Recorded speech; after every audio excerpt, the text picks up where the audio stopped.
Formula 1 returns to the Marina Bay Street Circuit for round 5 of the 2019 season, the Singapore Grand Prix. However, there'll be a difference to the race for the first time in its history, and ever since it was the first race held here back in 2008, this race has always been held at night. However, this race being earlier in the season, the race is now also going to be held earlier during the day as well. It will start at sunset and run into the night, so becoming the first day-night race on the calendar since Abu Dhabi in 2014. Red Bull come to this race using it more as a yardstick to test how their car is, as all seasons so far they've been lacking in the aero department, and last year saw Daniel Kvyat take the most dominant victory in the UniONE career at this circuit, so you're able to see here in comparison to this year's car. Williams though, we're expecting quite the struggle this weekend, and we're focusing more on long run pace for damage limitation, as the low drag nature of their car isn't going to favour this circuit. I'm expecting a top 5 would probably be the maximum result that either driver could achieve come race day. Toyota though, also looking for a better venture out here than what I had last season, as both Kamui Kobayashi and Lewis Hamilton qualified well here for the 2018 Grand Prix. They both dropped like stones in the race, with Hamilton coming home as the lead driver in 9th, and they're hoping to right the wrongs of last season. Haas are also another team focusing more on long run pace, as the American outfit have struggled to understand their 2019 car, often showing good pace in qualifying, but lacking the pace in the race. The team focusing more on long run pace before upgrades come in a few races' time at the Spanish Grand Prix. During FP2, most drivers are also doing their race stint pace runs, as this was the only session held in sunset. The conditions to start the racing, and it was Daniel Kvyat ended up setting the fastest time consistently ahead of Lewis Hamilton, with Mick Schumacher an impressive 3rd. Just here is also a driver looking good in the battle with the midfield cars, as overall he would set the 10th fastest time in the session, and was also looking good in terms of pace, along also with the McLarens of Haryanto and Matsushita. Qualifying though would not bear well for Toro Rosso, with both their drivers lining up on the back row of the grid, Nico Kari in 20th and Alex Albin in 19th. Joel will start from 18th place in the Haas BMW, and Matsushita with a disappointing lap could only manage 17th place in the McLaren. It'll be the two teammates starting on row 8, with Colton Herta the first driver knocked out in Q1, with Haryanto managing to get through into Q2, but could go no higher than 15th. Jean-Luc Verne starts from 14th in the Renault, with Giovinazzi starting from just outside of the points places from P13. Hawks once again start as the leader of the Renault pairing, starting from P12, on a shocker lap from Charles Leclerc in Q2 would see the Monegasque driver knocked out. It's because Josh Chiro makes his first top 10 appearance on a legitimate basis, but second of the season, and he shares the row 5 with former teammate Robert Kubica. Kamui Kobayashi starts from P8 in the second of the two Toyotas, with Sebastian Vettel starting lead Ferrari, but only from P7. George Russell once again starts the race from 6th place, with Mick Schumacher doing their maximum he could in the Williams to get P5 in qualifying. Be an all Red Bull row 2 showing possible full momentum for the team, with Gasly in 4th and Max Verstappen starting just ahead in P3. Just leave the front row 2 decided by Daniel Kvyat with a good lap in the Mercedes, but a dominant lap for Lewis Hamilton starting to take pole by over 0.3 of a second from the Russian. Hey guys, Taro here. Welcome back to the F1 UniONE career, this time for round 5 here at the Singapore circuit, the Marina Bay. As you can actually see the buildings in the background for once, because with the changes made to the calendar for the season, where the races are more like area grouped together, we're starting pretty much over with the Asian races. We thought with the race being earlier, why not hold it earlier in the day as well? Which even actually they're starting from P13, could he be on for his first points in this race? And Verstappen there starting from P3, so it's a good qualifying lap. We have to see, does that Honda have enough does he have enough good engine mode to keep him in that position? Coming now then onto the formation lap. Looks like everyone gets away cleanly. Of course, all the personnel that have already cleared the grid before we get away on the formation lap, because there's been a few penalties that people basically just get stranded on the grid because the cars weren't prepared in time, but everyone gets away cleanly this time. You got Lewis Hamilton starting from pole position. If you remember back to last season, this race was an absolute disaster for both the Toyotas, for Kobayashi and for Hamilton. And starting from pole position, he's done half the job, though he didn't get any points there for qualifying, so you have to do the job in the race as well. And just behind the front where you've got both the Red Bulls then, of Verstappen and Pierre Gasly. And the Honda engine, still not quite up to scratch, but then again neither is the Red Bull car as a whole. But looking at the second row, that is definitely signs of progress, you'd think, if they can get there in qualifying. And also starting from P10, our first legitimate Q3 appearance of the season with the brand new officially Alfa Romeo team. But I'm starting on the soft tyres, which means I'm going to have to stop a lot earlier than the other cars that I'm racing, so I could be at a disadvantage with that. We're talking of not stopping early though. On the two Renaults, we're starting on the hard tyres, trying something very different to everyone else, so they're going to look to go long in the first stint, and just try and get some cleaner and bang in the laps, and then go into faster tyres then to finish the race. Looking back onto us now, starting, as I said, there from P10, with our former teammate from last season and half of the season before, Robbie Kubica. I mean, we're assuming only in P5 though, it's not even going to be a difficult race probably in store for the Williams pairing, but Charles Leclerc on those medium tyres there in P11. I'm probably not going to fight him too much, because let's face it, he's in a Ferrari car. It's a lot faster than the Alfa Romeo, but the qualifying times are all pretty close, so if you don't get your lap right, then you're going to end up further down the order than the way you should be. And then coming to the 5 red lights for the start of the Singapore Grand Prix, the first day-night race since 2014. By the sound of the way, it's been a pretty good start there from everyone, it looks like. Wheels been there from Daniel Kvyat, look like from the second row. And that's going to be dragging us now down into turn 1 side by side. You've got going almost 3 way, they're going to let the Ferrari go, so no point fighting them, but now with side by side now with Giovinazzi. It's crucial here that I need to keep in front of him, because Gio is going to be on the medium tyre, so you can see he's on a slower compounded tyre, so I need to keep in front there. Off my teammate, who's still going to keep it side by side. I mean, fair play to him, he's got every single right to finally, there's no team orders yet, especially with only, what, 3 corners into the race, so there's no team orders at play yet. And then it's like we managed to clear him. I can't see him on the side by side there, but yeah, we definitely managed to clear then our teammate Giovinazzi. And they come up now into the second set now of the lap, and pretty much in a kind of like a no man's land, really, already, quite honestly. There's nothing else really like to say about that, we're already in a no man's land. The Gio though, holds down behind us, so there's some good straight line speed in that Ferrari engine, also with our naturally like low drag car anyway, with this radical aero design that we've got on the car, which I've mentioned quite a few times already, but now we're in a Ferrari driver sandwich in effect, because we've obviously got Leclerc in the works Ferrari, and we've got Gio, who's a Ferrari back driver in the Alfa Romeo team, so in a way, well, he's my teammate, so he's not going to try anything stupid to favour Leclerc for him anyway, so for Gio, honestly, it's just about putting in a good race. I mean, he's had some good pace in qualifying, it's just the races where he seems to be lacking. I think he's out-qualified me more times, although I've had the highest position so far. Was it 6th or 7th back in China? Now I've got the highest legitimate position so far as well, of a Q3 appearance in the drive qualifying to a complete drive, which I don't think it rained. I think it rained in 2016, was it? Around this circuit. It's definitely been a race in the rain. Was it 2017? I think it was 2017 actually. Yeah, because Kubica got the win. So yeah, it does rain here, but being earlier in the season, I mean, is that going to make a difference really if it rains or not? I mean, depends. When we get into it, going to Japan, it will be like typhoon season somewhere around there. Looking behind us, so we've got Haryanto here in the McLaren, stuck right up behind the back of the Renault, because Haryanto, with a pretty poor qualifying along with his teammate Matsushita as well, he's going to push the inside though of Hulkenberg down into turn 1, and we've got the McLaren there on softer side, so Hulkenberg there does a really good job to actually hold him back around the outside line then of Haryanto to frustrate the Indonesian. Actually had a really good qualifying here in 2017, I think it was, actually managed to hold up the Mercedes there for quite a long time, so Haryanto in Singapore and pretty much like Monaco, they're more driver oriented circuits than what the car can do. Getting in the section though on the back of the Renault, but there's nothing you can do though coming into the centre, and we have to wait till next lap to get DRS, but oh no.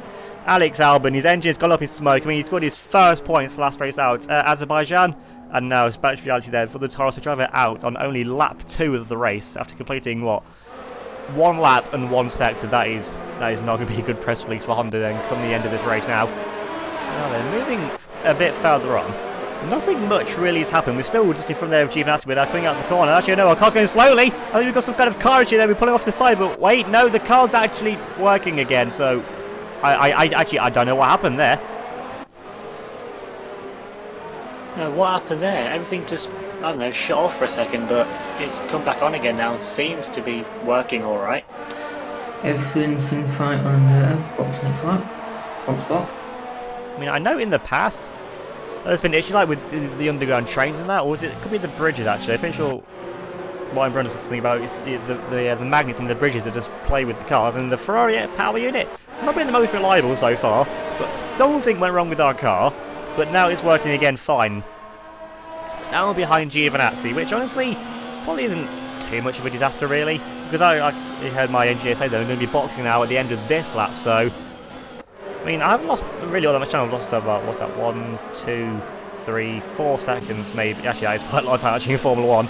Like 2, 3 seconds in that. You can see the gather on the minimap. I was basically behind the, well, I'll say bottom right now, it's probably about this guy behind, so I've lost this much time really. What's that, about a second or two maybe? But thankfully though, it happened in the slower part of the lap, so the time where the problem happened, all the cars were going slower, so if you think about it, really I kind of like lost less time, if that makes sense. It makes sense in my head. Into the hairpin, I'll miss the corner completely, because it's lap 5 and these soft tyres are already feeling pretty horrific by this point. That's what I said, now I confirm. I'll be boxing out at the end of this lap, but like I said at the start of the race on the formation lap, as you said, I'm a second down with these tyres. I mean, they're only on 40% wear, but 40% wear around this track, because there's so many, there's just corners. I mean, but that is basically how you describe Singapore, it's just corners. I mean, there's so many of them, of course it's such a long lap as well, it's a minute 47.4 for our best lap. It's probably going to be, I don't know, a minute 40, late 46 probably, for whoever's got the fast lap of the race so far. As you can see, it's not me, Gio, or Harrington, because everyone names have got the purple border. And coming now into the pit lane for already our first stop, only completing 5 laps of the race. So yeah, these tyres, they do not last whatsoever. And I'm going to coming in now, because it's going to be a 2-stop race for us. We're coming in now for a set of the medium tyres, and then we'll come in for another set of mediums later on, because the hard tyres, they're pretty slow for me. I didn't really like them too much in practice, and so since there's so many like traction zones in that, I mean, I could try and stretch a set of hard tyres to the end of the race, but I'm going to be so slow at the end. Everyone's just going to be mugging me off as well. And since I'm in a slower car as well, I needed the aggressive strategy to really back me back into where the car's at racing. If you think about it, everyone's starting on the medium tyres. They could do one less stop than me, if you think about it, because they can go a lot longer into this race and then bolt on a set of the hard tyres themselves. So this is the gap that I've got to make up to everyone that I'm racing. And being on the faster tyres than them later in the race as well, I'm pretty sure it's going to give me the advantage that I need. I'm moving a bit further on, we've got all the other main players that are coming in, so we now can actually get an undercut on these guys, because the undercut, I imagine, is pretty powerful around here, because like I said, this track is just corners, so the amount of time you can gain with gripping your tyres as well can actually be pretty substantial. And since everyone else is now coming in, I'm pretty sure they've seen the times that I'm doing, so I'm guessing they're actually pretty good. In fact, I think he came in at the back of his queue, of the queue of this car, so he's got to rejoin at the back of the queue of all of these cars as well, on a set of medium tyres as well. So looks like everyone else in the top 10 is also going to be trying this 2-star strategy. I'm not seeing any hard tyres yet for anyone. Not on that Merc either. The Red Bull, I can't actually see it yet, the angle from the tyres, and no, that's a set of mediums on that Red Bull then as well. And the kind of front of that is the, who was the race leader, Lewis Hamilton, and he's on a set of medium tyres as well. So it looks like everyone is just going on the medium tyres then for this race. And then moving on to the end of that lap, all the other drivers from the Tonys are now coming in as well. So it was going to be Gasly, Russell, and then Kubica, and then Kobayashi as well. So all the ones that could start last time, so these are all going to lost time to their teammates, but they were the drivers behind. So they weren't the priority in this case. And since it's only round 5 of the championship, there's no team favouritism you'd think going on. Yeah, I mean there might be, but nothing blatantly obvious that I've seen anyway. But Gasly then comes back out at the lead of the queue of these cars, and that's the way he came in. And then there goes Sebastian Vettel, who actually was behind the Gasly, I'm pretty sure as well. And coming up now there into turn 2, Gasly then keeps ahead of us. Actually, yes, he does. I don't think he's ahead of us. I think he's ahead of Kvyat, but I just saw ourselves going into shot. And now we actually, look how much time we've gained from what's that, a 2-3 lap possible undercut. I've gone from being behind my teammate Giovinazzi to being literally right in the mix now with all of these other cars, which I should not be racing. These are not cars that I'm fighting in this race. But I'm now right up here now behind the back of Pierre Gasly. Of course, he's still got to get his tyres here up to temperature, which might actually be a problem around this track. I mean, it's actually going to be hot. It's going to be hotter now, but we know with our car definitely is the one with the problems getting the tyres up to temperature. And part of the proposed 2021 changes, regulation changes, is to get rid of tyre warmers, so that might be a massive problem for Alfa Romeo if we keep with this design philosophy. You can see there at the corner, Gasly gets away from us a little bit, of course. Yeah, good aero. I'll say good, better aero. It still might not be the best yet from what the Red Bull would come to expect from the Asian new design cars. But as you can see, I actually have the fast lap of the race at the moment because the border on my name is actually purple. So as you can see, the undercut is actually majorly powerful around here, putting a 45. That was 2 seconds quicker than what I was going on the soft tyres. So if you think about gaining 2 seconds a lap, and then the time I was doing this, I was gaining like 2.5, 3 seconds a lap. Although Max Verstappen now steals my fastest lap, which is not surprising really because all the faster cars are now on faster tyres than what they were before. And we've got Vettel there gaining on the back of, I actually don't know. Is that Mick Schumacher? I mean, Kubica started behind him, so that's probably Mick Schumacher as well. So Vettel, he had a okay-ish start to the race, but now you can keep the Williams in sight then. That's going to be a good day for Vettel. Then in front of them, then you've got Danny Kvyat there in the Mercedes AMG. And you've got Vettel there gaining on the DRS, but then we've also got DRS now on the back of Pierre Gasly. You can pull side by side now, off-rear engine working very well on the back of Alfred Megaport. Inside line, going to keep side by side with the French. We're going to squeeze him out there into the corner. And Gasly, that Honda engine, honestly, we're just really showing up the Honda engine there because we're all going to be running near max downforce settings, and with just the natural low drag of our car, I mean, we're going to be a bit slower through the corners as well because we've got less downforce. But on the 2 straights on this track, I can actually use the straight line speed to my good advantage.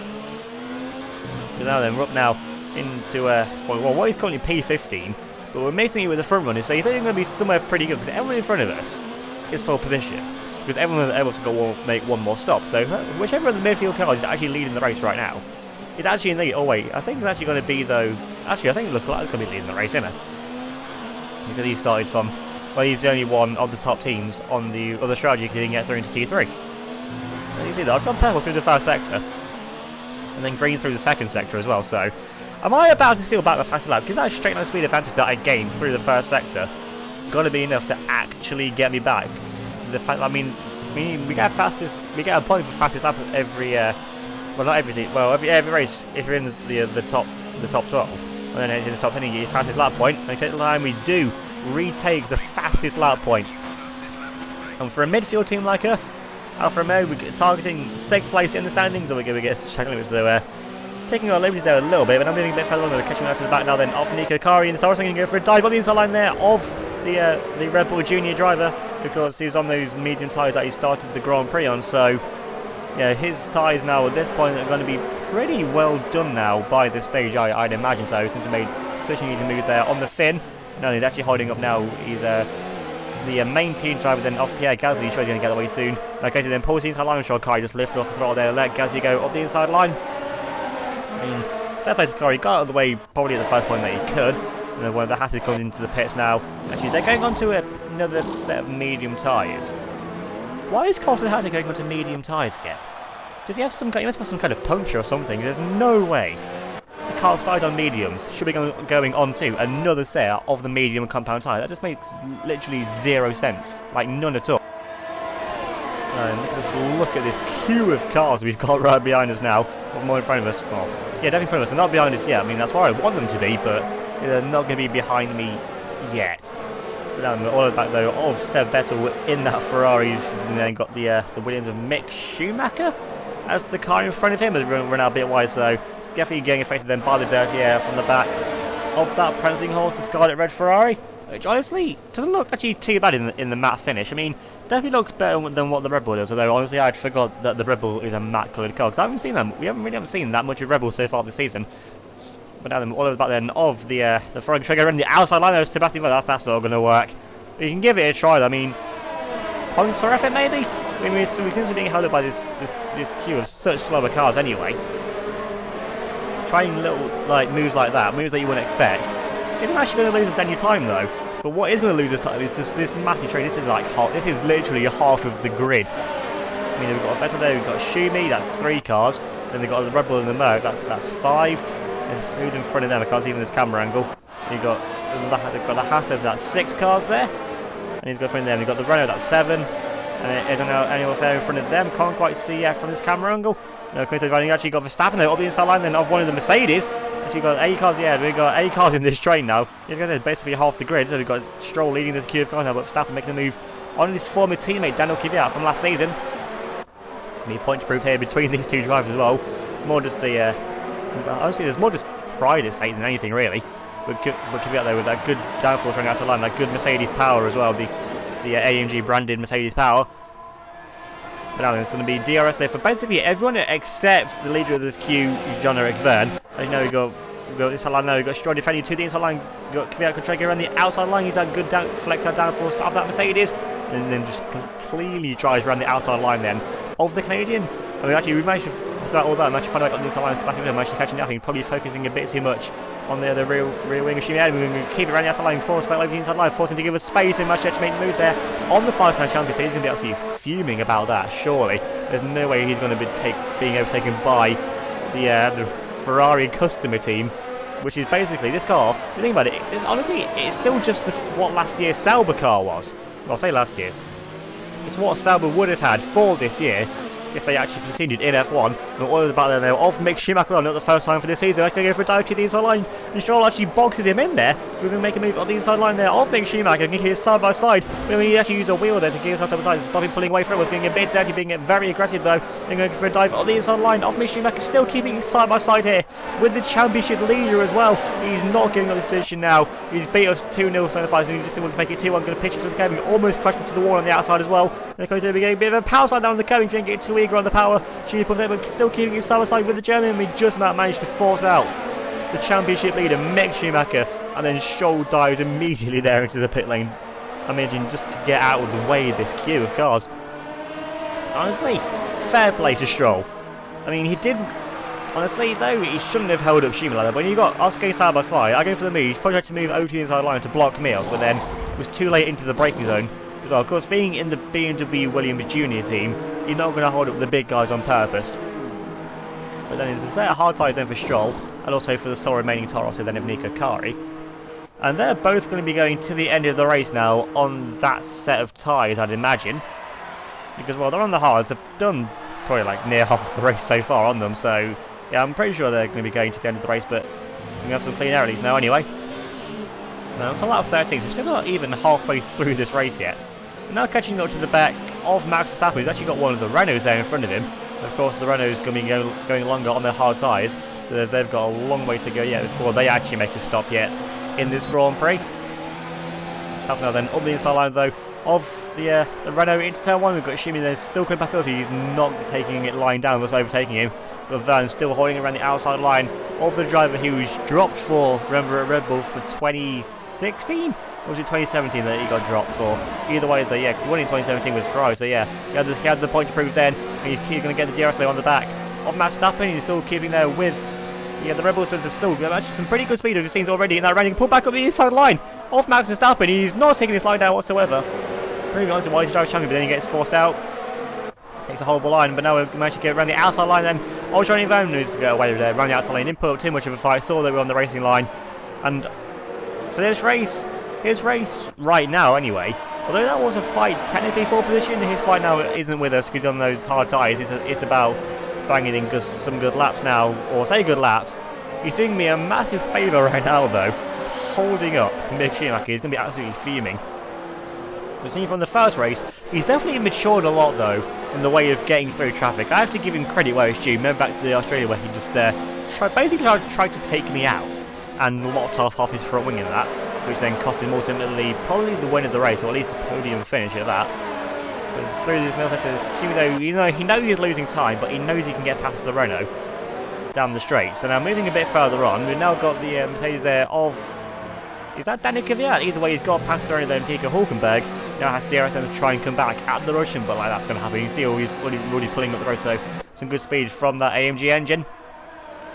And you've got Hulk then up now in front of one of the Red Bulls, and Hulk probably will want to keep ahead there of Max Verstappen because there are rumours circulating already. I mean we're nowhere near silly season yet, but supposedly Esteban Ocon might be replacing Hülkenberg at Renault for next year. There are rumours circulating around the paddock already about that, and this is him advertising himself to keep him seat at his own team, or maybe even another team in the future for next season. This is going to be a way to do it. Now he's got this TV time now holding up one Max Verstappen, which is a feat in itself, honestly. If anyone can do that, they deserve a seat in Formula 1, really. Verstappen, though, going through here. Honestly, though, that should be a DRS. You know what? That'll make a really good DRS zone, this little straight here. I mean, you probably won't make all too much of a difference, but you probably keep you closer to the cars around you. But now then, we're all over the back then of Max Verstappen, of course, as he gets stuck there once again behind a Renault. He's going to obviously hate seeing the back of the Renault cars in this Grand Prix. How much of them he's been seeing already. But still, we're going to ERS none. Save as much as we can, because even if we run it, we're not going to get any closer to the back of the Verstappen like we are now. But no, actually, no, into highs, we can get a good run here down these few corners here, and then round the final corner, we got you now getting on the back then of the Renault, good defensive there to the inside line, but we got Verstappen there getting more to the inside line.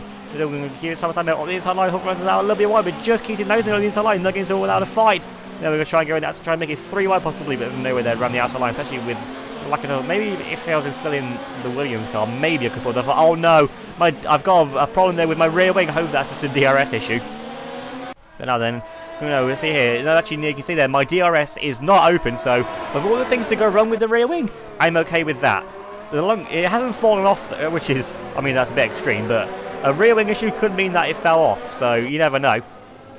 And we go for a dive inside, but we just can't make it move there up the inside line of Hulkenberg. I mean, he's going to be fighting us a little bit. We've seen how much of a fight there he was willing to put up to Max Verstappen. He's been put into a match of fight where we're a car that he's racing in full position, as we still got Shimmy all over the back of us once again. We just can't drop the German in this race, can we? I mean, he's not going to be happy that we done him. I mean, he took what would have been our car for this season if we actually stayed at Williams.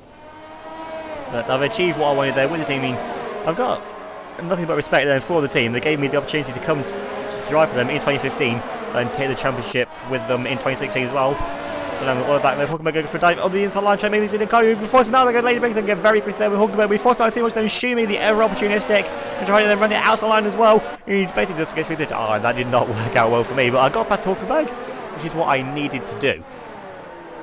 But what I didn't need to happen was Shumi getting past then and there, because now Shumi is right up behind me in the bit of the track where he's going to be strongest around this first sector of the lap, because although the Williams is struggling for downforce and overall lap speed, straight line speed it has that in the bucket loads. But in step one of it, yeah, because we still got some pretty good top end speeds in the slow track, even with a high downforce setup. Alfa Romeo coming. Honestly, that with the higher the setups, the better our straight line speed is going to be. I think it's probably also the same then for the Williams as well. It's trying to pile on the downforce, but there's just the natural trend speed of the cars as well. Then Shumi down then with the DRS, he's going to try and make a move. Going for the, I'm going to go defensive. Actually, he says behind us, we're going even more to the inside line, but then move aggressively back onto the racing line. He's going for a move on the inside line. He backs things better of it. I think he's thinking there this time with his head, thinking about the championship battle. I mean, there's no point risking it to get past us to get like an extra point or two, when he could be throwing away like come the end of the race like 10, 12 critical points in a race like this where Williams expected to be struggling. Any points that you can gather now, mostly critical. You see he's not backing down whatsoever through the second part of the lap. He is so much quicker than what I am, even though both of our cars lack downforce. We're in P4. We're only one place actually off of the podium, but is there any way that I'm actually going to catch Max Verstappen?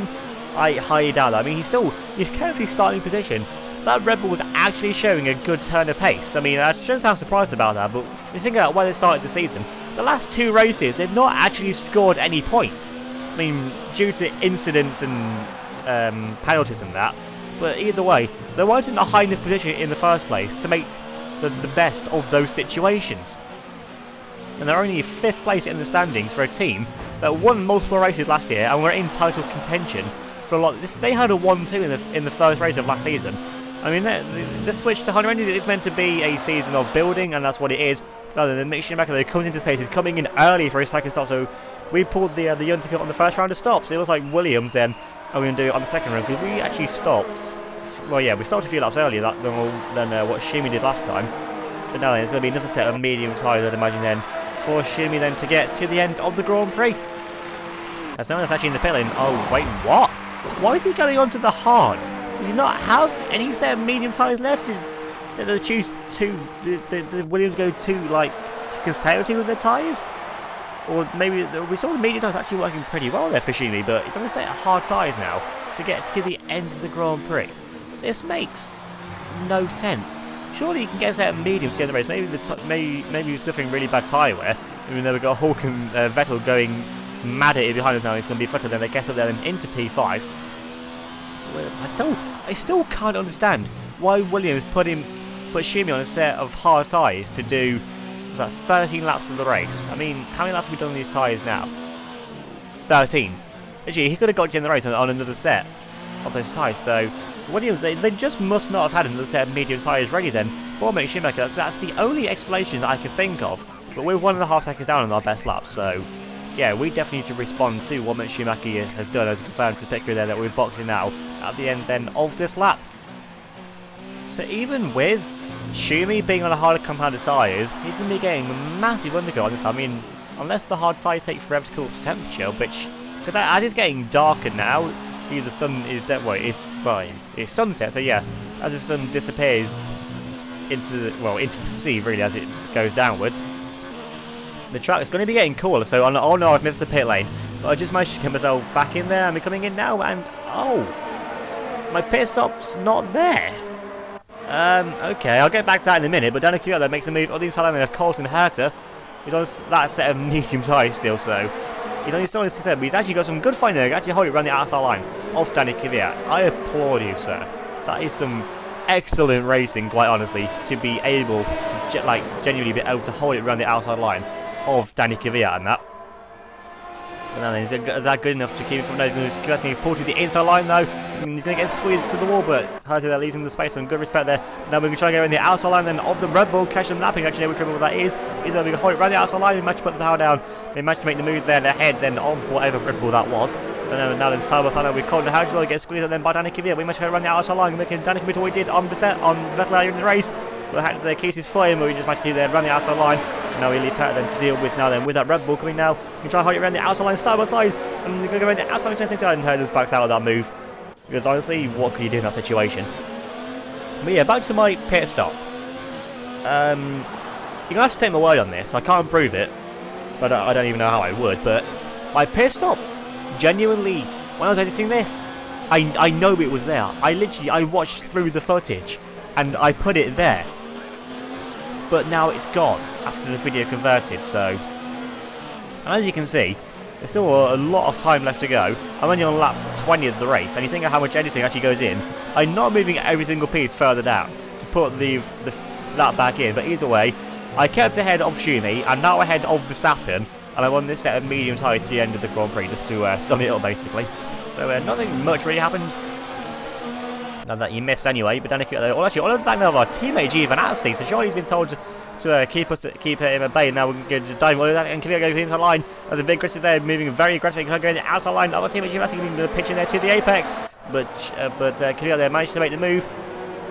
Now then Gio, this one needs to get out of the way nicely there, leaves me the inside line to put the power down, and now we're just going to power past our teammate. Actually no, he fires us then back up the inside line, but coming into the corner though, he backs out of it, so... Trying to prove a point, but I don't really know what point you can prove there. But now then, I need him to hold a Max Verstappen like he's doing. He's doing a brilliant job of this. Max Verstappen though, he can't go for the move. He hasn't got enough speed in that Honda engine. Maybe Red Bull have gone too downforce heavy to make it through the corners. I don't know really. I mean, that and the Renault are probably the engines that need improving still the most. So. Yeah, surely they're going to go too downforce heavy on the car. I mean, they're using this as an overall to see how their car is. If they just pile on the downforce. And Verstappen was running in P3 for a lot of the time. So yeah, there is some good pace in that Red Bull car, but just lacking that little bit. Maybe it's a bit too much drag. So there's something still not ideally correct with that car to make it the championship winners from 2010 to 2013. But now we're in P5 currently. I don't know if anyone in front of us has to stop again. I don't know if Colton Herta is still there, or anyone else, or Charles Leclerc. He's probably already stopped, so Leclerc might actually be leading this race, with making one less stop than everyone else. So that would not be out of the question whatsoever. So they're actually keeping with Daniel Kvyat. There's a car in front of him, actually, as Hamilton then steals the fastest lap of the Grand Prix, so it looks like we're not getting the fastest lap point then after all.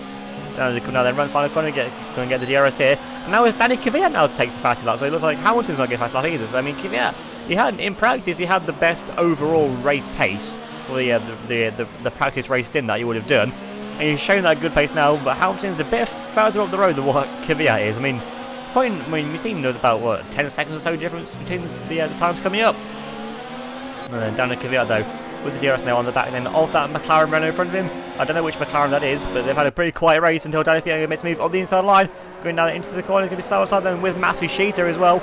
in one of his final races then with McLaren for this season and going for a double inside Matsushita. He keeps his nose in, and this is Matsushita also advertising himself probably to a Toyota for a full-time drive with the work team that's seen, and we're going to force out Matsushita. So on those hard tyres, that's why I don't want to go on them. They're just so slow, and I'd have to be on them for so long as well that I just couldn't justify why I would do that, quite honestly. I just can't think of a reason why I would actually do that. But the Matsushita though, he's had a good race. Like I said, he had a quiet race. He's in P5 there. That'd be a brilliant result though for the team. But I've actually gone purple through the first sector, so getting the slow stream at DRS is actually working out really well. But then I've 6 tenths down through sector 2. Now that's just from having to find Matsushita. So I could have got back my fastest lap. I'm not going to now. I mean, honestly, I'm probably the fastest car through the first sector. Probably along with like the Williams and that as well. Cheers probably pretty up there. Our setups aren't going to be too dissimilar to each other. Well, I'm all over the back though of Kvyat. This car is absolutely on rails now with how to play that fast up. So Kvyat, I think, is honestly feeling the pressure of having an Alfa Romeo Sauber car right up his chuff. But now again though, on the back with the DRS once again, because with the natural speed of that Mercedes car, I just can't do anything there internal. But this track, honestly, this is my favourite track to race. I can just get into such a good flow around this track. And I won my first race here in a Mana Marussia in 2014, the worst car on the grid. I scored a big W in that. And I'm going to put it inside line. He's blocking us off though. We're basically pushing it through. Getting so aggressive. I'm going to move to the inside line. Going to outbrake him now. And the inside line, I'm going to force out the Russian. We get ourselves up now into P3. We're onto the podium places. And I'm moving further on. We're all over the back now. Then Charles Leclerc from P2. If I get past Charles Leclerc, I am the lead Ferrari-powered car. This should not be happening, but it is happening. This car is honestly on rails. Literally, if we can have a car like this, once the Alfa Romeo car hopefully improves season on season, and we get up here actually legitimately fighting the Mercs, the Ferraris, the whatever else is up here in a few years' time as well, maybe the Renaults and McLarens and that. But then we've got DRS though on the back of the club, but then Kvyat's going to go back to Kvyat. Appears like Shimi, he's sticking to the back of us like Luke. We may have got past him, he's a good straight line speed of our car, but through sector 2, we're still going to be pretty poor compared to what the Merc can do. But you're all over the back though of Charles Leclerc. Now I'm going to pull to the inside line of the Monegasque driver. He doesn't even follow. I think he backed out of the corner. We thought we scared him out of the corner, but honestly, I'm sure you'll see the same as going. We're on an absolute mission. We could get our first podium for Alfa Romeo in this race, and then Leclerc has no fight to down Kvyat either. So obviously this is a damage limitation for the Monegasque, and then Verstappen gets away around the outside line of Matsushita. Slowly starting to drop down the order, which isn't a surprise really. He's in a McLaren car. He's honestly a good point finish is all that he needs, quite honestly. And on to lap 25. And still a few laps of race left to go, but now I'm in P2. Hamilton, you can't even see him on the menu map or even actually on the screen either. So yeah, this is where the train ends really. Although we set the fastest lap now of the Grand Prix, but Hamilton's 8.5 seconds up the road. So he's probably going to take the win of the race, but he's not going to get everything. Maybe have the fastest time of qualifying, probably the race win. And but he's not going to get fastest lap though, unless he sets a blistering lap time now. But he's in the lead of the race. He doesn't need to risk it now, so what's the risk? There's no point in risking 20 points just to take one extra. But now then, we're looking now on one of the Ferraris. Is this? Wait a minute, actually this is Ria Haryanto. We haven't actually seen any of him the entire race. But now he's behind now one of the Ferraris then of Sebastian Vettel, is that? Or is that now Charles Leclerc? I can't actually tell from this camera angle, but either way, it's a McLaren or behind the back of a Ferrari. But now he's actually going to have DRS there on the Ferrari. He actually is Sebastian Vettel though. Haryanto pulls to the inside line on the Ferrari. Quick down into turn 1. Haryanto's going to be loving this. I mean, Haryanto, he's actually, honestly, I know I give him a lot of stick for taking me out at Italy because he was being lapped and he shouldn't have done that. But when it comes down to pure driving, he's up there. He's one of the best drivers really on the grid, along with Hamilton, Kvyat and all that. He's up there with I mean, we've seen what he can do in cars that underperform. Now he's put it inside line. Oh, Sebastian once again. So I was like almost getting squeezed into the wall. I was so close there with Sebastian Vettel. I'm going to try and go around the outside. Can go around the outside line of a Ferrari, but Vettel there with that the good aero of that Ferrari car. I don't know if he's got some kind of car issue because wait, there's a Taurus behind him. Vettel has to be so far down the order. He's still keeping his sour side with Haryanto. He's not giving this up whatsoever. So much fight in the German. I mean, he's a 5-time champion for a reason in Formula 1. But he gets done by the McLaren. And then the Tirowee behind him, Kari. I mean, no offence to him, but there's no pace in that car this weekend. The Tirowee, they were still dead last on the grid, him and Albon. So Vettel must have some kind of car issue once again. He's just dropping down the order. He's going to be in last place probably if Kari gets past him. And I'm moving a bit further on from that, looking now at the other McLaren of Matsushita, who now has the Williams then of Robbie Kubica behind him, and then the other Toyota then of Kamui Kobayashi, who also hasn't exactly featured in this Grand Prix along with Robbie Kubica. I mean, they're in the points though. That is honestly, that's what matters for them. Since the Williams, Toyota, and Mercedes, other teams going for the Constructors' Championships so far in the season, with how it's played out so far after the first 5 races, and how it's honestly looking to go with this one as well. And Matsushita though, it's his intention is to hold up the Williams because he's the Toyota reserve driver and he needs to try and do the best thing he can to try and get past the Toyota as well. But the straight line speed of that BMW Williams though is just monumental, really. It might be the fastest thing in a straight line, although that is probably, it's either that, the Toyota, or Alfa Romeo on its day. But Matsushita tries to fight off. Actually, Kubica is also on hard tyres, so Williams have definitely run out of medium tyres. So some strange decisions there were being made in the strategy department. Matsushita though going to try and come back to go around the outside lane then of Kubica into the corner, but there's no way through there that he's going to be able to make the move. And now then he's got Kamui actually right up behind him. I imagine he's going to defend for now because he's still need to try and lose the minimal time that he can. But I'm sure he's going to let Kobayashi through fairly soon, although he's actually racing in a junior team, so he's up to Matsushita what he wants to do on that. But now then, we're on to the final lap now of the Grand Prix. Unsurprisingly, Hamilton still leads it, but he's the entire of that DRS straight in front of us. So the gap's definitely closed, probably about 6 or 7 seconds, so it's closed a little bit from the 8.5 that it was. But we're still nowhere near our fellow Brit.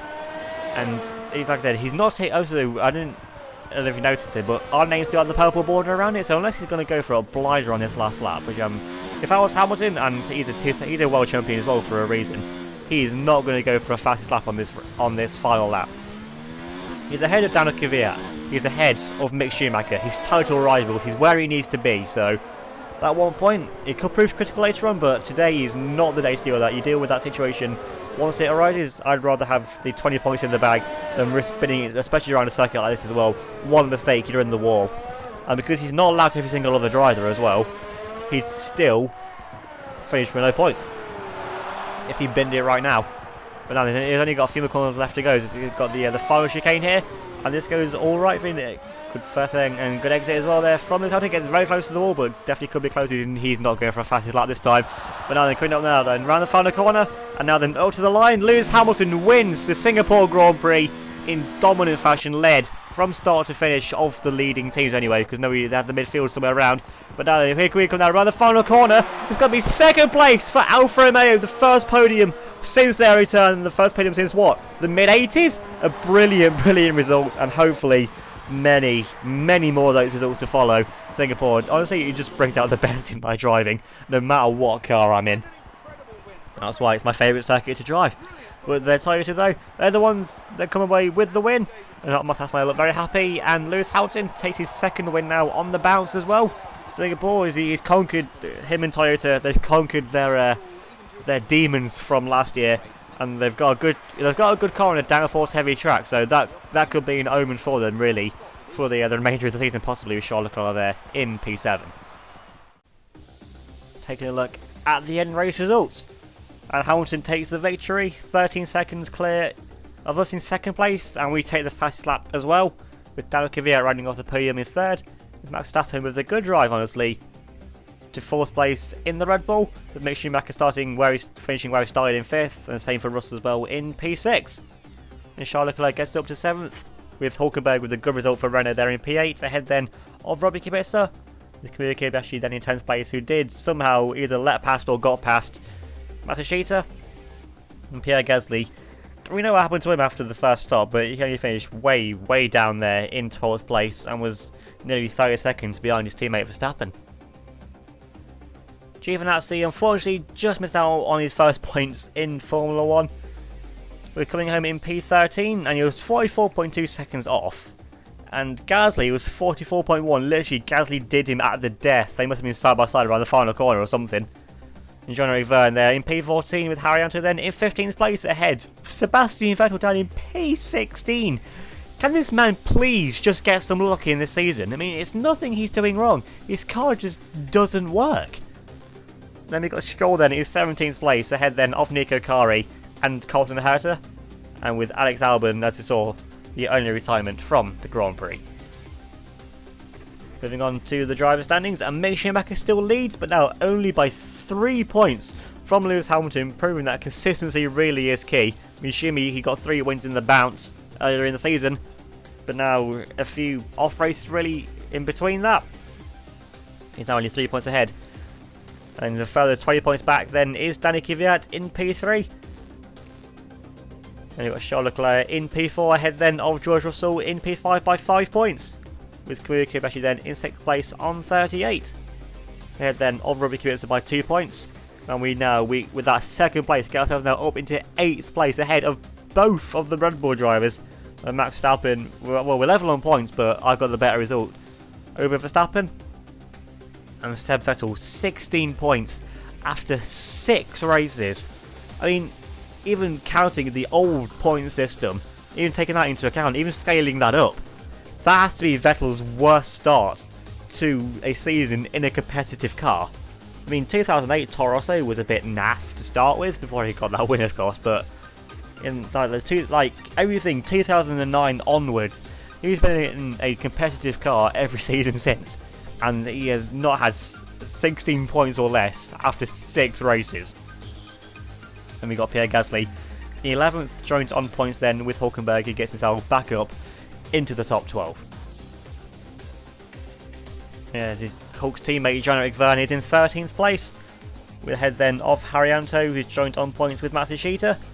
Then we have Colton Herta in 16th joint, then on 6 points as well with Kari, and then Lando Norris and Alex Albon, and Giovinazzi by a better result now gets out of last place ahead of Lance Stroll, but both of them are the only 2 drivers still yet to score. And finally now, moving on to the constructors standings, and Williams just, and I mean just, hold on to the lead, 1 point clear of Toyota on 126 to 125, and only a further 12 points back are Mercedes on 113. And like I said during the race, those 3 teams are going for the constructors, and it's Schumi, Hamilton and Kvyat going for the drivers at this point in the season as it stands. There's quite the gap then back to Ferrari, who are in 4th place, and they're almost as many points off the lead as points that they have. And it's still Red Bull remain in 5th place on 45, but now then, with our 2nd place, with our good result, we get ourselves now up Alfa Romeo into P6, where the team's targeting for this season, and we've now got quite the gap. I mean, 6 points is not a lot, but when you're in a midfield best of the rest team, Formula 1.5, 6 points is a massive gap. We're only scrapping away on a normal situation for the lower end points. Then you've got Renault, and he's 7th ahead of McLaren, with Toro Rosso in 9th, still ahead of Haas. Remember to vote for your driver of the day with the poll link that will be in the video description. So leave a like if you enjoyed this race, leave a comment down below as well, subscribe if you're new, and hit the notification bell so you don't miss out on any of my future videos. Remember to give me a follow on Facebook, Twitter, Instagram. They'll be linked in the description down below. Also check out the wiki for this season as well. That'll be linked down as well. And it's also, if you want to check them out as well, wiki for all the teams, every single one to have ever been in this championship since 2014. Also one for all the drivers as well, and every single season as well. So if you want to catch up on what's happened in the past, you can definitely go and check that out as well. Also, because I got this game on PC, I've also got linked down in the description as well the modded car liveries that I use, the race department mod liveries. So if you want to check out the BWT livery I use on the Toyota, the Mac 125 year livery with the white on it, the S2V Esports Alfa Romeo livery on my car, and the white bikes Haas. If you want to check all them out, they'll be linked in the description down below. If you go to game on PC, you want to use these mods for yourself as well. So thanks for watching. I'll see you all next time.